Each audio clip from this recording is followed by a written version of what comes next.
கவலை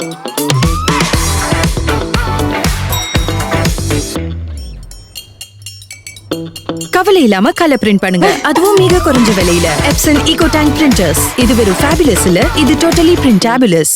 மயிலாடுதுறை மாவட்டம் அரசலாங்குடி பகுதியில் போதையில் இருந்ததாக கூறப்படும் நபர்கள் சிலர் பள்ளி பேருந்தை தாக்கியதாக வரும் செய்தி அதிர்ச்சி அளிக்கிறது என்று எதிர்க்கட்சித் தலைவர் எடப்பாடி பழனிசாமி தெரிவித்துள்ளார்.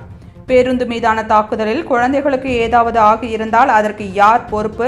ஒரு பள்ளி பேருந்து கூட சாலையில் பாதுகாப்பாக செல்ல முடியாத அவல நிலைக்கு முதல்வர் என்ன பதில் வைத்திருக்கிறார் என்று இபிஎஸ் கேள்வி எழுப்பியுள்ளார்.